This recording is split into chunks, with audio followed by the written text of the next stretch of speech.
কি ব্যাপার মা, এত মুড অফ করে বসে আছিস কেন?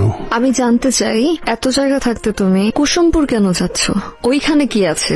রিহাবের ডাক্তার তোকে কি বলেছে শুনিসনি? তোকে কিছুদিন শহরের কোলাহল থেকে একটু দূরে থাকতে হবে। বন্ধু বান্ধব আমার অক্সিজেন বাবা, ওদের ছাড়া আমি থাকবো কিভাবে? যে বন্ধুরা তোর হাতে ড্রাগস তুলে দেয়, এরকম বন্ধু না থাকাই ভালো। আর গ্রামে তুই তো কোনোদিন যাসই নাই, গ্রামে চল, দেখবি কত ভালো লাগবে। আমি খাও এসব, আমার আজ সবকিছু একদম অসহ্য লাগছে। অসহ্য লাগছে? একটু দেরি কর, আকবর এলে আর কি আকবর এলে কি করবে? গাইবে, নাচবে, না জাদু দেখাবে? আমি তো কথা বলিনি, কে কথা বললো? রেয়ানা, ও আকবর, ও হরবোলা। হরবোলা মানে কি? যারা পশু পাখি জন্তু জানোয়ারের কণ্ঠ নকল করতে পারে তাদেরকে হরবোলা বলে। আর ও কিন্তু মানুষের কণ্ঠ নকল করতে পারে। অনেক সময় ইঞ্জিনের শব্দ, মেশিনের শব্দ, এগুলাও ও নকল করতে পারে। মেশিনের শব্দ কিভাবে সম্ভব? আল্লাহ চাইলে সবই সম্ভব। আকবর, তোকে একটা কাজ দেব। জি স্যার। আমরা 7 দিন গ্রামে থাকবো। তুই আসার পর আমার মেয়ে যতটা হেসেছে, আমি এটা অনেকদিন দেখিনি। তুই 7 দিন ওকে সারা গ্রাম একটু ঘুরিয়ে দেখাবি, ঠিক আছে? ঠিক আছে স্যার।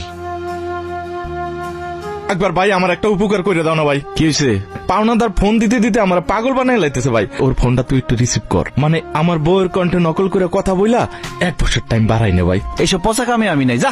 রিয়েলি? তুমি মেয়েদের কণ্ঠেও কথা বলতে পারো? জি পারি, এটা বাড়িতে গিয়ে শোনা মনে। না না না, তুমি এখন ওনার ওয়াইফের কণ্ঠে ওই লোকটার সাথে কথা বলো, আমি শুনবো। হয়তো 1 নম্বরের বাটপার। আর বলো প্লিজ, আমি শুনি আমার জন্য।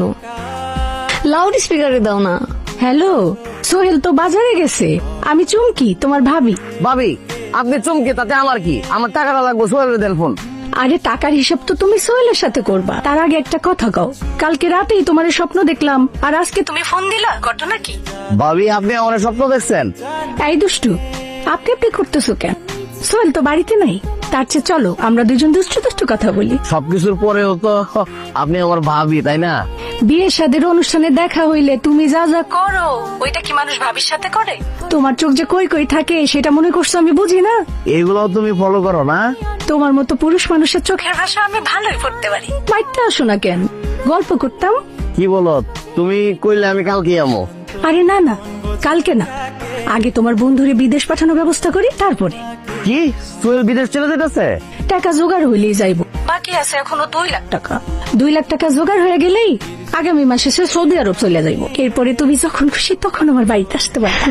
এটা কোনো কথা? 2 লাখ টাকার জন্য যেতে পারতেছে না। 2 লাখ টাকা আমি দিতেছি, ওর অ্যাকাউন্ট নাম্বারটা দাও তোমারে। তুমি দিবা? কিন্তু সোহেল যদি তোমার টাকাটা ফেরত দিতে না পারে? আরে দূর, তোমার পাইলে 2 লাখ টাকা কোনো বিষয় না, না দিলে না দেখ। এই আচ্ছা, রাখি রাখি রাখি, সোহেল আসতেছে, রাখি। এটা তুই কি করলি? আমার বউরে তো একদম 2 নাম্বার বানাই দিলি। আরে ছাগলের ছাগল, ওই তোর বউরে নিয়ে ভাবতে থাক, আর এই সবের মধ্যে তুই টাকার ব্যবস্থা কর। তুই তো তোর বউরে ভালো করে চিনস। সোয়াগ যদি ভুলেও তোর বউর কাছে আসে, ঝাড়ু দিয়ে বালিশ পিটান পিটাইবো। আচ্ছা, আমার মোবাইলে যদি তোমার আর আমার একটা সেলফি তুলি, তুমি কি রাগ করবা? সেলফি কেন? লালি রে পাঠামু, ওর গায়ে আগুন ধরাই দেবো। লালি আবার কে? ও তোমার কি ক্ষতি করেছে? আমার শেখা দিছে, ওরে চুরি, আলতা, সুনু, পাউডার এত কিছু দিলাম, কিন্তু ওই আমার মনটাই দিল না। ওর আজকে দেখাই দিল। ওর বাসা কোথায়? এই তো সামনে। চলো ওর বাসায় যাব। সত্যি যাইবা? যাব, আর ওর সামনে তোমার গার্লফ্রেন্ডের অভিনয় করব, কিন্তু আমাকে তোমার ফোনটা ইউজ করতে দিতে হবে। কি করছ রে লালি? তোর এত বড় সাহস, তোরে আমি এত অপমান করি, তারপরেও। কি ওর দিকে টাসকে খেয়ে গেলি? কে হ্যাঁ? আমার বউ পেমেন্ট টানে দেশে চলে আসছে। আমার অনেকদিন ধরে কইতেছিল ভোকা, ডাঙ্গা, ফকির, গরিব দেখতে চায়, তাই তোর কাছে নিয়ে আসছি, তোরে দেখাইতে নিয়ে আসছি।